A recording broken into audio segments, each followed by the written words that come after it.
Tervist, sõbrad, issand on hea ja tema heldus kestab igavesti. Minu nimi Janno Peensalu, see on Karjase kohvi saade. Mul on täna siin tassis küll tee, aga see ei tee seda saadet halvemaks. Ma tahan rääkida sellisel teemal, kui sa ootad imet. Kui sa ootad imet Jumala käest. Mul oli kunagi koer Zoe, Labrador Retriever.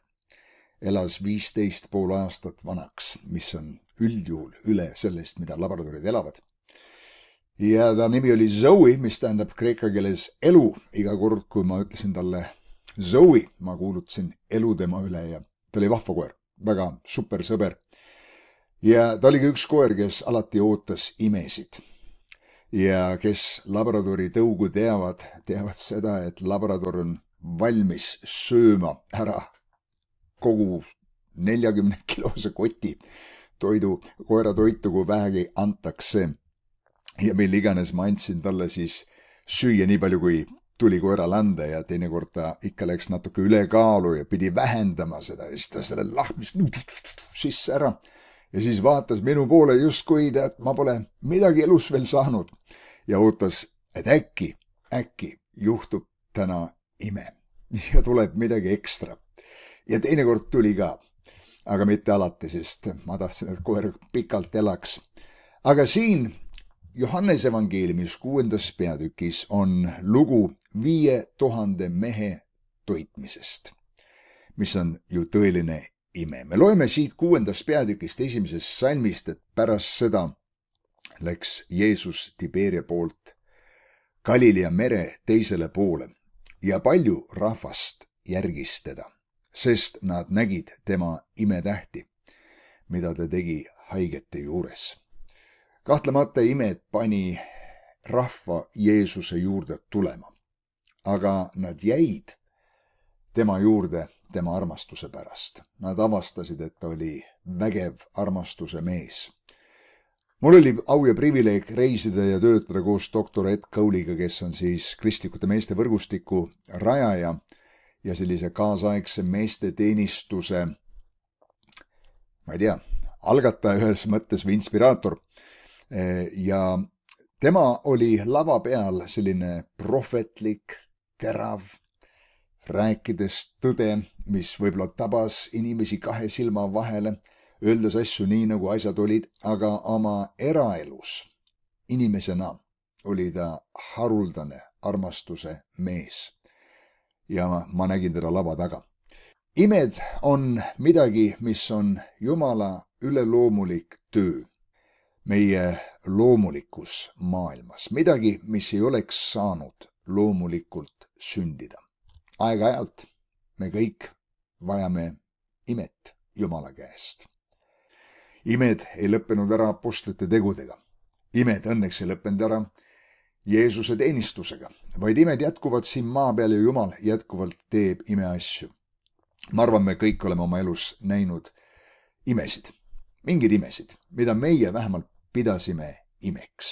On see siis mõni süda, keda Jumal on muutnud ja me oleme ütlenud, et seda ma ei oleks küll nii arvanud, et ma mäletan, kui mina sain kristlaseks, siis minu üks klassiõde ütles, ma oleks arvanud, et ükskõik kes tegi teine, aga mitte sina, Janno, saad kristlaseks. Aga Jumal tegi ime. Ja siin loos ka Jumal teeb ime. Me loeme siin 5. salmist, et kui Jeesus nüüd oma silmad üles tõstis ja nägi palju rahvast enese juurde tulevat, ütles ta Filippusele, kust me ostame leiba, et need saaksid süüa. Ent seda ta ütles teda kiusates, teda testides, sest ta teadis küll, mida ta tahtis teha. Muidugi, Jeesus ei olnud kunagi kimbatuses või segaduses, mida tal teha tuleks. Piibel ütleb, et ta tegi seda, mida ta nägi taevast isa ees tegevat. Jumal andis talle instruktsioonid ja Jeesus järgis neid. Aga ta testis siin Filippust. Ja Filippus vastas temale, et leibu 200 teenari eest ei jätku neile, et igaüks natukenegi võtaks. Filippus ütles, et neil pole piisavalt ressursse seda rahvast toita, nii et neil oli puudus. Aga õnneks, kui Jeesus on sinu tiimis, siis on sul imetegija kambas. Ja siin ka üks tema jüngritest, Andreas, Siimona Peetruse vend, ütleb talle, et siin on üks poisikene, kellel on 5 odraleiba ja 2 kalakest. Aga mis saab sellest nii paljudele? Ja mulle meeldib see, mida Jeesus siin järgnevaks teeb. Tõepoolest, 5 leiba ja 2 kala, ma ei tea täpselt, aga ilmselt oli selle poisikese söögipoolis. Tihti sa kuuled jutlustajad ütlevad, tema on lõuna. Aga võib-olla see oli rohkem kui lõuna, võib-olla see oli mitmeks päevaks, me ei tea, vahet pole, aga on selge see, et selle poisikese toiduvaruga ei saanud toita 5000. Nii et see, mis siin juhtub, on sulaselge ime. Nüüd inimesed olid näinud tervendusimesid, aga võib-olla mitte sellisel määral varustusimesid või finantsimesid, mis tegelikult siin siis ka juhtub. Jeesus seda imet tegema hakates ütleb kõigepealt, asetage inimesed maha istuma. Ja seal paigas oli palju rohtu. Nüüd, miks see on ära mainitud siin, on minu alandlik arvamus, et Jumal enne, kui ta oma imepärase väe vabastas, et see kellegi inimese poolt küpsetatud leib, püütud kalad ja ilmselt võib-olla kuivatatud kalad või mis iganes, või soolatud, ei tea, et need paljunema hakkasid. Ta tahtis, et teatud kord oleks loodud rahva seas. Nüüd, kus kujutad ette 5000 inimest või 10, vähemalt pole, see võis olla vähemalt 10 000 inimest. Ja nad on kõik seal igal pool laiali, tohutu mäsu käib, jutuvada, üks on siin, üks on seal. Ja Jeesus ütles vastavalt teistele evangeeliumitele, kus me loeme, et panna nad 50 ja 100 kaupa. Nüüd see ei olnud lihtne töö 12 jüngril. See punt siia, okei, siin on 50 täis, nüüd hakkab järgmine 50 peale, mis iganes. See oli igal juhul omajagu sebimist ja korraldamist, aga selge on see, et enne kui Jumal ime tegi, ta ütles, teie, poisid, rajage siin üks kord, et kui imevägi hakkab voolama, siis ei ole mitte niimoodi, et siin esimesed tormavad ligi, mingisugune korruptsioon toimub, siin osadele üldse ei jõua see varustus. Tehke üks kord, et siit saab niimoodi liikuda, siia tuleb osa, siia tuleb järgmine osa ja et kõik saavad. Jumala soov oli, et kõik saaksid sellest imest osa.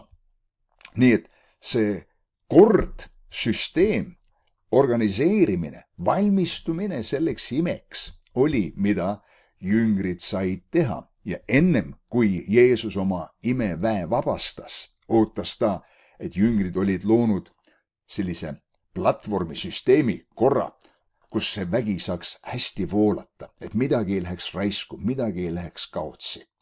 Ja see on, sõbrad, mida me saame teha, kui me ootame Jumala käest imet. Ma arvan, teine kord me peame küsima enda käest, et kas ma olen kõik teinud selleks omalt poolt, et Jumal saaks selle ime anda. Nii et Jumalale meeldib kord, struktuurid, organisatsioonid, mõned inimesed on väga igasuguste institutsioonide vastu ja ainult tuleb teha seda, mis hetkel südames on. Aga Jumal on korra Jumal. Institutsioonid ja organisatsioonid ja traditsioonid ei tohi saada meie takistuseks, vaid peavad olema meie teenijad, meie abiks.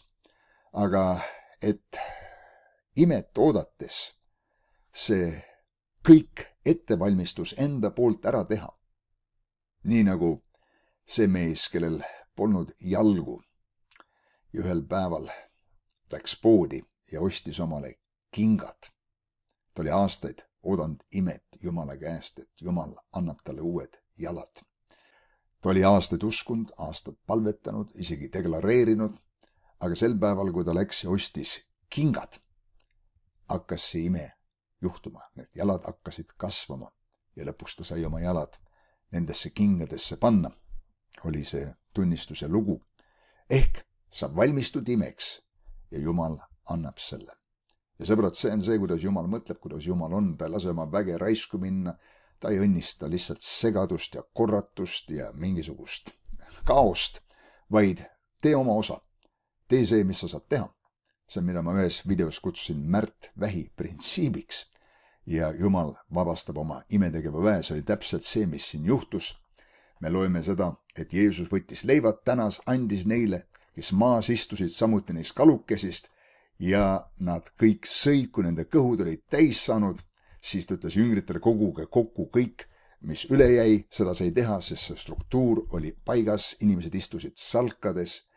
Nii et kui sa ootad imet Jumala käes, siis küsi Jumalalt, küsi endalt, kas on midagi, mida ma veel saan teha, et olla valmis selle ime juhtumiseks. See lesknaine Eliisa päevil laenas palju saviastjaid, et see õli, mis tal oli, võiks voolata paljudesse astjatesse. Astjate laenamine näitas nende usku ja usaldust Jumala instruktsioonide vastu ja Jumal austas seda. Poleks neid astjaid olnud, poleks nad sõnakuulelikud olnud, poleks sellel imeväel kuskile väga palju voolata olnud. Võib-olla paar astjat täis ja kogu lugu, aga nüüd juhtus tõeline finantsime. Nad elasid sellest, said võlgadest lahti. Jumal tegi ime. Sõbrad, Jumal on jätkuvalt imetegija. Usaldame teda, teeme oma osa ja vaatame, kuidas Jumal teeb enda osa. Alati hästi, alati vägevasti. Olge vahvad. Näeme jälle.